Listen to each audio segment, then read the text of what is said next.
Quero convidar os irmãos a abrirem a palavra do Senhor no primeiro livro dos Reis, capítulo 19. Primeiro Reis, capítulo 19.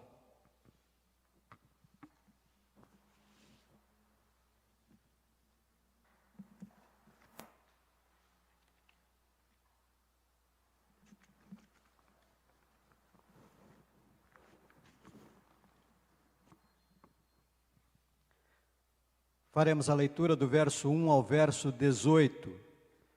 Primeiro livro dos Reis, capítulo 19, de 1 a 18. A palavra do nosso Deus assim nos diz: Acabe fez saber a Jezabel tudo quanto Elias havia feito e como matara todos os profetas à espada. Então Jezabel mandou um mensageiro a Elias a dizer-lhe: Façam-me os deuses como lhes aprouver, se amanhã a estas horas não fizer eu à tua vida, como fizeste a cada um deles. Temendo, pois, Elias levantou-se e, para salvar a sua vida, se foi e chegou a Berseba, que pertence a Judá, e ali deixou o seu moço. Ele mesmo, porém, se foi ao deserto caminho de um dia, e veio e se assentou debaixo de um zimbro, e pediu para si a morte, e disse: Basta, toma agora, ó Senhor, a minha alma, pois não sou melhor do que meus pais. Deitou-se e dormiu debaixo do zimbro.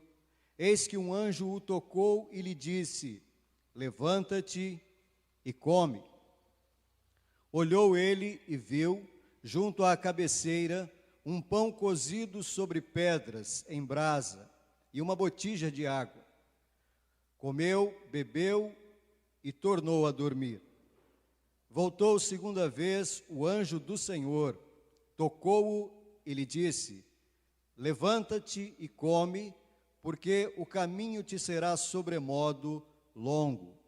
Levantou-se, pois, comeu e bebeu, e com a força daquela comida caminhou 40 dias e 40 noites, até Horebe, o monte de Deus. Ali entrou numa caverna, onde passou a noite, e eis que lhe veio a palavra do Senhor e lhe disse: Que fazes aqui, Elias? Ele respondeu: Tenho sido zeloso pelo Senhor, Deus dos exércitos, porque os filhos de Israel deixaram a tua aliança, derribaram os teus altares e mataram os teus profetas à espada, e eu fiquei só, e procuram tirar-me a vida.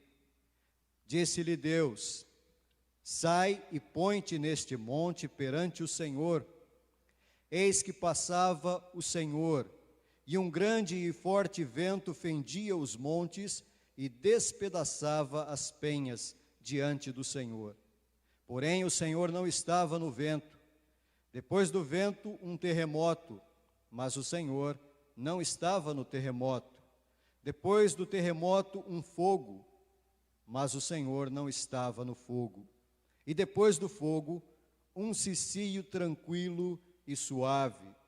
Ouvindo-o, Elias envolveu o rosto no seu manto e, saindo, pôs-se à entrada da caverna. Eis que lhe veio uma voz que lhe disse: Que fazes aqui, Elias? Ele respondeu: Tenho sido em extremo zeloso pelo Senhor, Deus dos exércitos, porque os filhos de Israel deixaram a tua aliança, derribaram os teus altares e mataram os teus profetas à espada, e eu fiquei só, e procuram tirar-me a vida.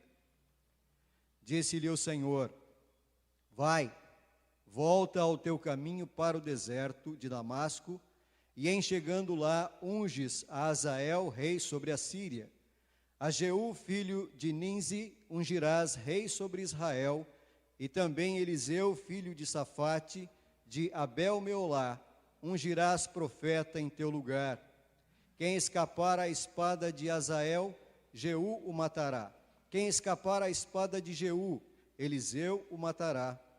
Também conservei em Israel 7.000, todos os joelhos que não se dobraram a Baal, e toda a boca que o não beijou. Oremos. Bom Deus, aqui estamos, Senhor, diante da Tua palavra, e a nossa súplica neste momento é para que possamos receber a Tua palavra sendo exposta com clareza, que nós possamos receber a Tua palavra com alegria, com o coração e a mente abertos, para que não apenas tenhamos a alegria de ouvir, mas também, pela condução do Teu Santo Espírito, viver de conformidade com a instrução da Tua palavra. Oramos no nome do Senhor Jesus, o nosso Salvador. Amém. Meus irmãos, algumas vezes, ou muitas vezes, nós certamente enfrentamos situações que podem nos levar a sentimentos de desânimo, solidão e até rejeição. Às vezes parece que tudo que nos propomos a fazer parece que não dá certo. Começamos a nos sentir inúteis, tudo parece dar errado e em nada nós somos bem-sucedidos. E isso gradativamente nos leva a um sentimento de fracasso. Mas quando nós olhamos para a Bíblia e quando nós estudamos a vida dos servos de Deus, nós nos deparamos com o fato de que os maiores heróis da fé, em algum momento de suas vidas, também experimentaram sentimentos como estes que nós acabamos de mencionar. O texto que nós lemos é um texto relativamente conhecido, possivelmente você já tenha lido esse texto, já tenha até ouvido pregações sobre ele. Eu mesmo já ouvi muitas mensagens acerca desta passagem do primeiro livro dos Reis, capítulo 19. Mas a palavra de Deus, ela é viva e eficaz, e ela se renova a cada dia, e cada vez que nós a lemos, cada vez que ouvimos a palavra de Deus, certamente o Senhor fala ao nosso coração de formas renovadas.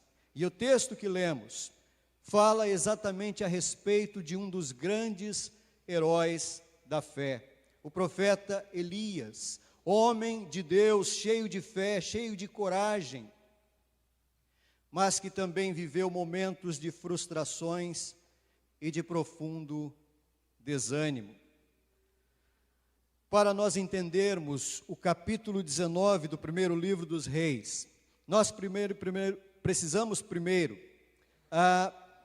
entender a sequência dos acontecimentos, e para isso nós vamos voltar algumas páginas, aí mesmo no primeiro livro dos Reis, a partir do capítulo 16. 1 Reis 16, verso 29. A palavra de Deus nos diz assim: Acabe, filho de Onri, começou a reinar sobre Israel no ano 38º de Asa, rei de Judá. E reinou Acabe, filho de Onri, sobre Israel em Samaria, 22 anos. Fez Acabe, filho de Onri, o que era mal perante o Senhor, mais do que todos os que foram antes dele. Como se fora coisa de somenos, andar ele nos pecados de Jeroboão, filho de Nebate, tomou por mulher a Jezabel, filha de Etbaal, rei dos Sidônios. E foi e serviu a Baal e o adorou. Levantou um altar a Baal na casa de Baal, que edificara em Samaria. Também Acabe fez um poste ídolo de madeira, que cometeu mais abominações para irritar ao Senhor, Deus de Israel, do que todos os reis de Israel que foram antes dele. Esse, meus irmãos, era o contexto no qual vivia o profeta Elias. Depois da morte do rei Salomão, filho de Davi, o reino de Israel passou por uma divisão. Passou a existir então o reino do norte e o reino do sul. O reino do norte, que manteve o nome de Israel, e às vezes também é chamado de Efraim, e o reino do sul, que ficou conhecido como o reino de Judá. E no reino de Judá, os reis eram sempre da linhagem de Davi. A sucessão de reis no reino de Judá permaneceu sob a linhagem de Davi. Porém, no reino do norte, as coisas não eram assim. Os reis não eram descendentes de Davi. Havia sempre uma disputa pelo trono. E a Bíblia nos diz que Acabe foi o 7º rei do reino do norte. E a palavra de Deus diz que ele fez o que era mal perante o Senhor, mais do que todos os que foram antes dele. Ou seja, Acabe até então conseguiu ser pior do que aqueles reis que haviam ocupado o trono do reino do norte.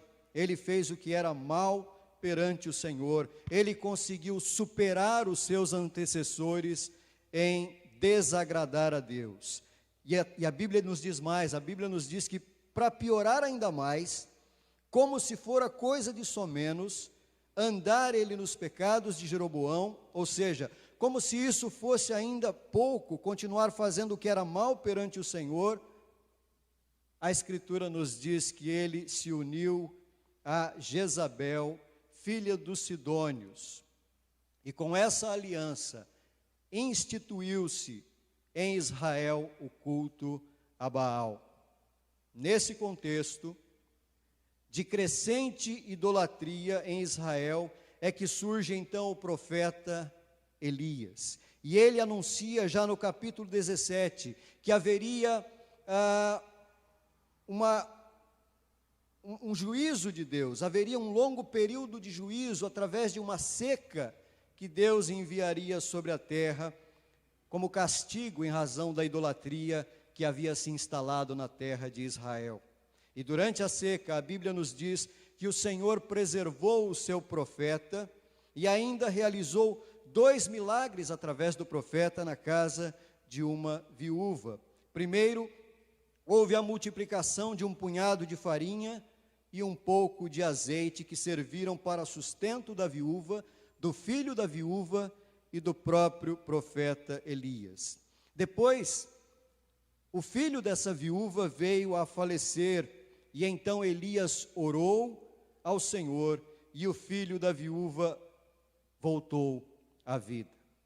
Então, no capítulo 18, Elias voltou a apresentar-se ao rei Acabe, denunciando os seus pecados, apontando os seus erros, e Acabe então chama Elias de perturbador de Israel.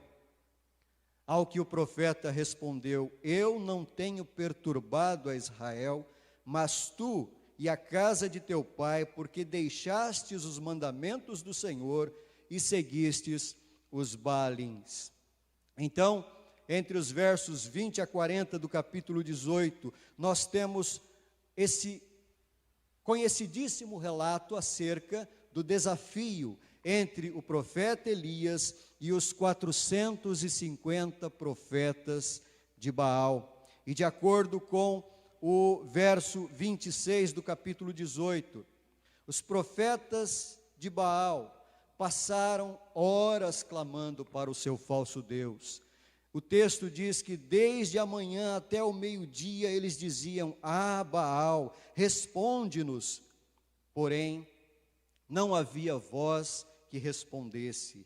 E, manquejando, se movimentavam ao redor do altar que tinham feito. Ao meio-dia, Elias zombava deles, dizendo: clamai em altas vozes, porque ele é Deus. Pode ser que esteja meditando, ou atendendo a necessidades, ou de viagem, ou a dormir, e despertará. E eles clamavam em altas vozes, e se retalhavam com facas e com lancetas, segundo o seu costume, até derramarem sangue. Depois de todo aquele esforço inútil por parte daqueles falsos profetas, de um falso Deus, nós temos então o momento em que Elias entra em cena. E a partir do verso 30, a Escritura nos diz, 30 do capítulo 18, então Elias disse a todo o povo, chegai-vos a mim. E todo o povo se chegou a ele. Elias restaurou o altar do Senhor, que estava em ruínas. Tomou 12 pedras, segundo o número das 12 tribos dos filhos de Jacó, ao qual viera a palavra do Senhor, dizendo, Israel será o teu nome. Com aquelas pedras edificou o altar em nome do Senhor. Depois fez um rego ao redor do altar, tão grande como para semear 2 medidas de sementes. Então armou a lenha, dividiu o novilho em pedaços, pô-lo sobre a lenha, e disse, enchei de água 4 cântaros e derramai-a sobre o holocausto e sobre a lenha. Disse ainda, fazei-o segunda vez, e o fizeram. E disse mais, fazei-o terceira vez, e o fizeram terceira vez. De maneira que a água corria ao redor do altar, ele encheu também de água o rego, no devido tempo, para se apresentar a oferta de manjares. Aproximou-se o profeta Elias e disse, ó Senhor, Deus de Abraão, de Isaque e de Israel, fique hoje sabido que tu és Deus em Israel, e que eu sou o teu servo, e que segundo a tua palavra fiz todas estas coisas. Responde-me, Senhor, responde-me para que este povo saiba que tu, Senhor, és Deus, e que a ti fizeste retroceder o coração deles. Então caiu o fogo do Senhor, e consumiu o holocausto, e a lenha, e as pedras, e a terra, e ainda lambeu a água que estava no rego. O que vendo todo o povo caiu de rosto em terra, e disse, o Senhor é Deus, o Senhor é Deus. Disse-lhes Elias, lançai mão dos profetas de Baal, que nenhum deles escape. Lançaram mão deles, e Elias os fez descer ao ribeiro de Quizom, e ali os matou. Essa, meus irmãos, é a trajetória do profeta Elias, com coragem, com ousadia, com confiança, com fé em Deus, diante de muitos desafios. O profeta, cujo nome significa o Senhor é Deus, demonstrou de fato que o Senhor é Deus. Os versos seguintes do capítulo 18 relatam que Elias orou e após mais de 3 anos de seca na terra, o Senhor fez cair grande chuva. Agora nós chegamos efetivamente no capítulo 19. E aqui é precisamente onde nós queremos focar a nossa atenção. Nós chegamos nesse capítulo 19 e nós nos deparamos com um extremo contraste. 2 situações diferentes. Depois de enfrentar tantos desafios, com uma coragem admirável, nós nos deparamos aqui no capítulo 19 com um Elias que parece outra pessoa. Aquele que enfrentou mais de 400 profetas falsos, de um Deus falso, agora no capítulo 19, aparece fugindo das ameaças de uma mulher perversa, esposa de um rei sem personalidade. Veja como começa o capítulo 19 de 1 Reis. Acabe fez saber a Jezabel tudo quanto Elias havia feito e como matara todos os profetas à espada. Meus irmãos, Acabe era o rei de Israel, mas fica bastante claro que quem mandava era a mulher dele. Quem mandava era a rainha Jezabel, porque ele vai levar o problema para ela. Ele não tem o que fazer, não sabe como resolver, e então ele vai levar o assunto a Jezabel. E o texto diz que então Jezabel mandou um mensageiro a Elias a dizer-lhe: Façam-me os deuses como lhes aprouver, se amanhã a estas horas não fizer eu a tua vida como fizeste a cada um deles. Veja, meus irmãos, que Elias se depara aqui com uma situação de rejeição. Depois de tudo o que ele havia feito, depois de demonstrar que somente o Senhor é Deus, o Deus de Abraão, Isaque e Israel, o único Deus verdadeiro, Elias recebe agora ameaças de morte. Ao invés de o rei Acabe oferecer apoio a Elias, Acabe vai correndo contar à sua mulher o que havia acontecido, e ela, que era adoradora de Baal, então despreza o profeta de Deus e passa a fazer ameaças contra ele. Meus irmãos, era natural, era absolutamente natural e inclusive justo que Elias esperasse um mínimo de reconhecimento depois de tudo o que ele havia feito. Era natural, era justo que ele esperasse, que ele tivesse essa expectativa de algum reconhecimento, mas a sua expectativa foi absolutamente frustrada. Qual foi a reação de Elias diante daquelas ameaças? Temendo, pois, Elias voltou-se e, para salvar a sua vida, se foi. Em outras palavras, Elias simplesmente saiu correndo. Elias fugiu. Por não suportar aquela situação, ele inclusive chega a pedir ao Senhor que terminasse com a sua angústia, tirando a sua vida, conforme registrado no verso 4 de 1 Reis 19. Basta, toma agora, ó Senhor, a minha alma, pois não sou melhor do que meus pais. E então veja, meus irmãos, que as expressões que vão surgindo aqui, a partir do verso 4 até o verso 14, são expressões que revelam todos os sentimentos que estavam no coração do profeta Elias. Primeiro, nós temos aqui um sentimento que se assemelha muito ao sentimento de inferioridade.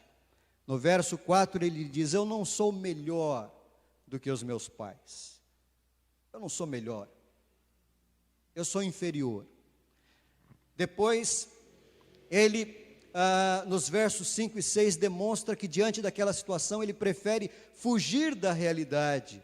O texto diz que ele deitou e dormiu. E na sequência, depois que ele foi alimentado, novamente ele dormiu. E o sono é uma forma de fuga, porque enquanto se está dormindo, pelo menos aparentemente o problema não está presente.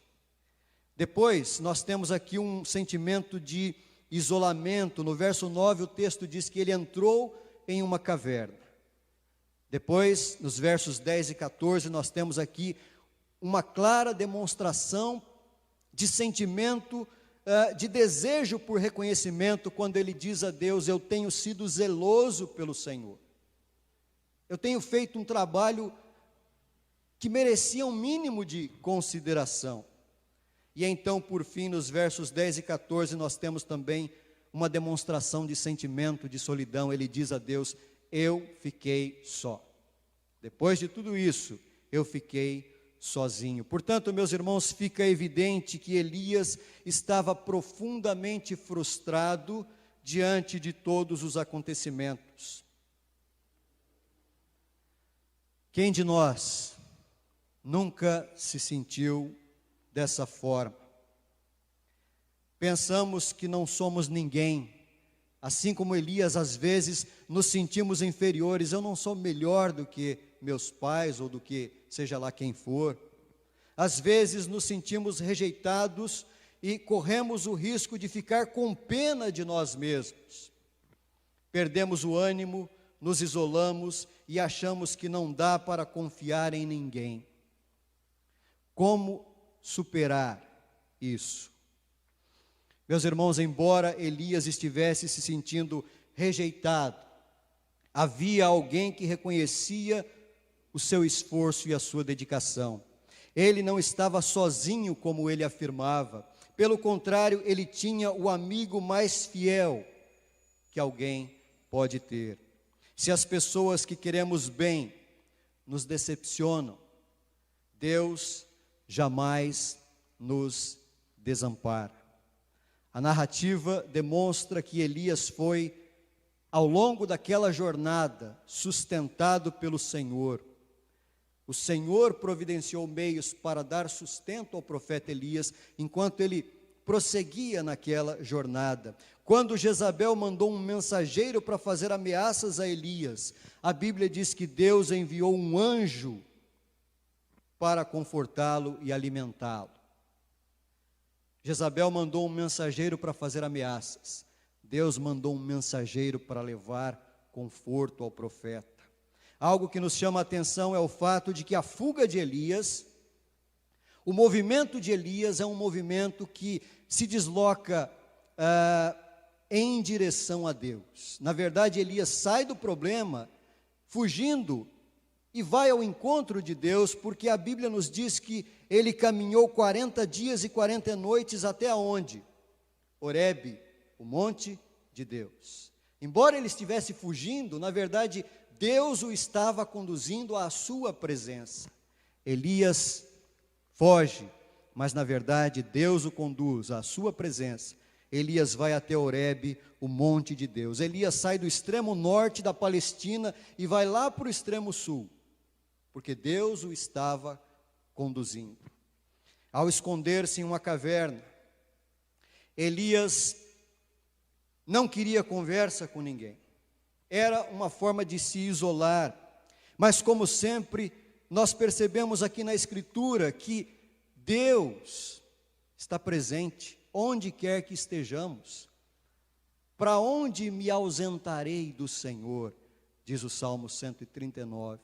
Embora estivesse lá na caverna escondido, o Senhor estava com Elias. E o Senhor faz exatamente aquilo que Ele sempre faz em toda a Escritura. Ele toma a iniciativa.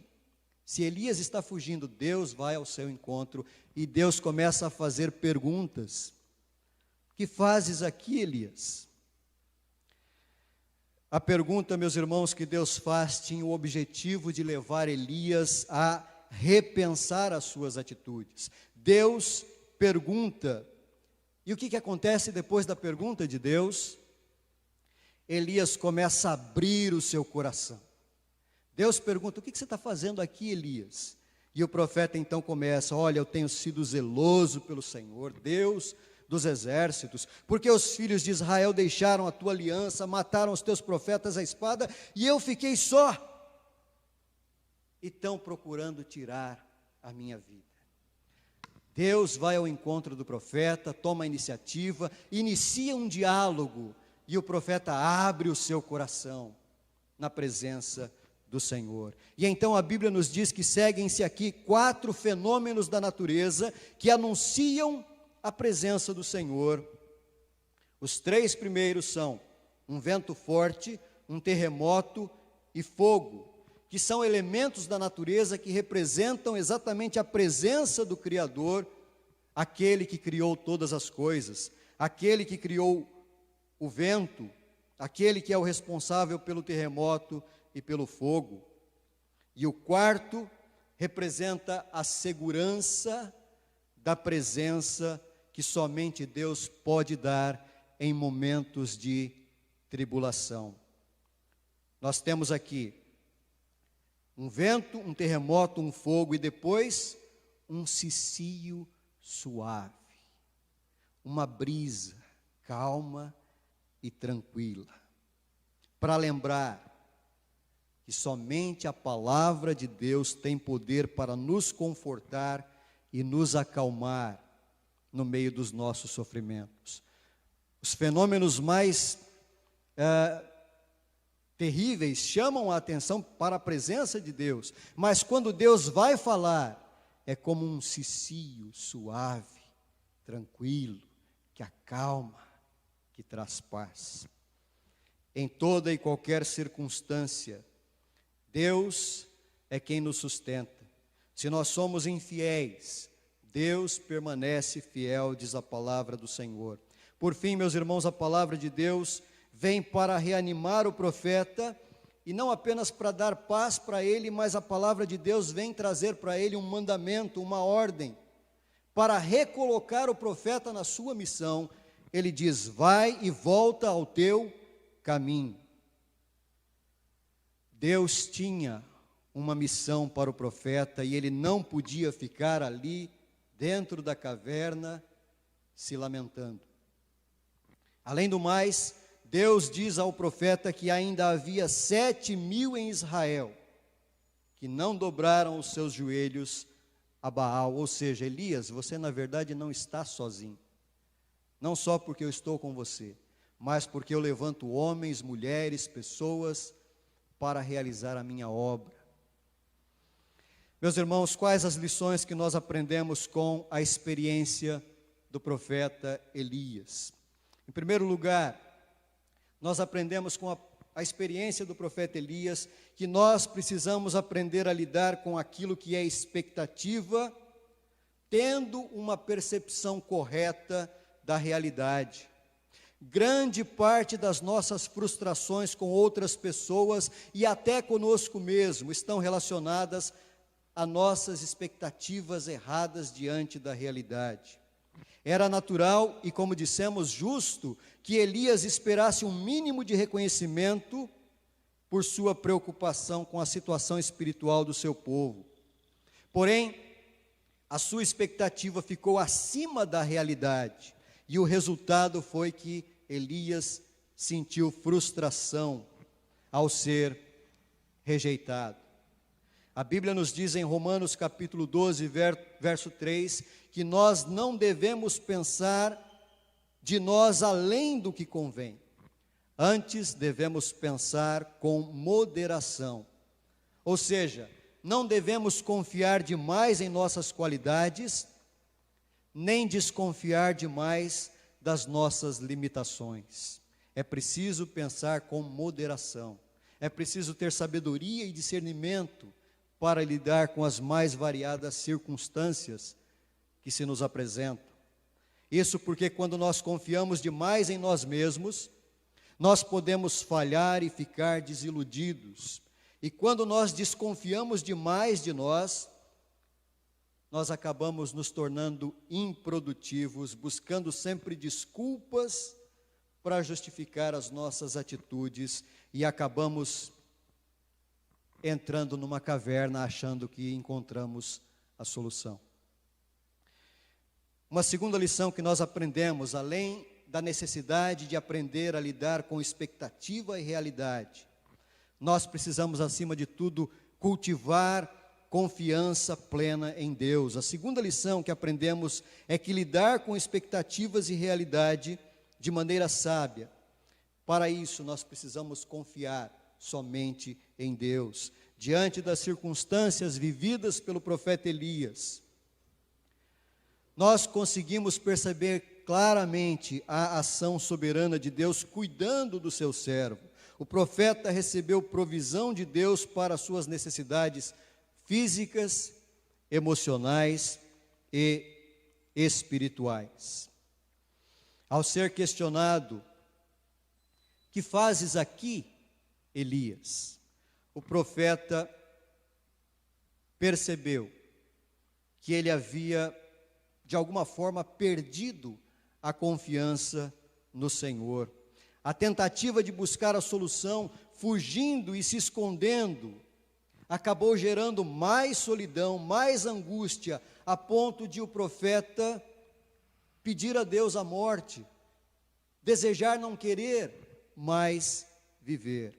Meus irmãos, em nosso dia a dia, nós precisamos aprender a confiar plenamente em Deus, conforme nos diz a Sagrada Escritura no Salmo 46, Deus é nosso refúgio e fortaleza, socorro bem presente nas tribulações. Para confiar no Senhor, nós precisamos ouvir a voz do Senhor e conhecer a sua vontade para nós. De que maneira nós fazemos isto? Por meio da leitura e do estudo da Bíblia. Por meio dela é que nós recebemos conforto, encorajamento e direção, porque a palavra de Deus é Deus falando conosco. Cada vez que ouvimos a palavra de Deus, nós estamos ouvindo um cicio suave e tranquilo, que nos traz paz, que renova a nossa esperança, que fortalece a nossa fé e nos traz encorajamento. E além de ouvir a palavra de Deus, é preciso colocar a nossa confiança em Deus em prática. Do mesmo modo que Elias expôs o seu problema ao Senhor, quando o Senhor pergunta a Elias, ele abre o coração. Nós precisamos aprender a abrir o coração diante de Deus. Falar dos nossos dilemas, das nossas frustrações, das nossas expectativas que foram desapontadas. É importante abrirmos o coração, porque Deus está pronto, de ouvidos atentos, a ouvir o nosso lamento. Meus irmãos, certamente há muitas lições na vida de Elias e nesse texto que lemos. Mas, resumindo e concluindo esta mensagem, a história que lemos lembra-nos que, conquanto sejamos servos de Deus, por mais fiéis e dedicados que sejamos, nós não estamos isentos de problemas e frustrações. Por outro lado, é Deus quem nos sustenta em nossa jornada. Ele nos conduz à sua presença. E além de tudo isso, Deus nos chama para uma missão. O profeta tinha uma missão a cumprir. Nós não existimos por acaso. Nós não fomos chamados para ser igreja por acaso. Há uma missão a ser realizada.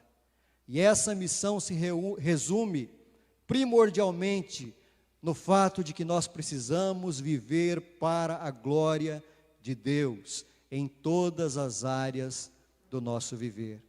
Meus irmãos, que Deus nos fortaleça, nos capacite e renove o nosso vigor, para que juntos possamos caminhar esta jornada, cumprindo a missão que Deus tem nos confiado. Que Deus assim nos abençoe. Amém.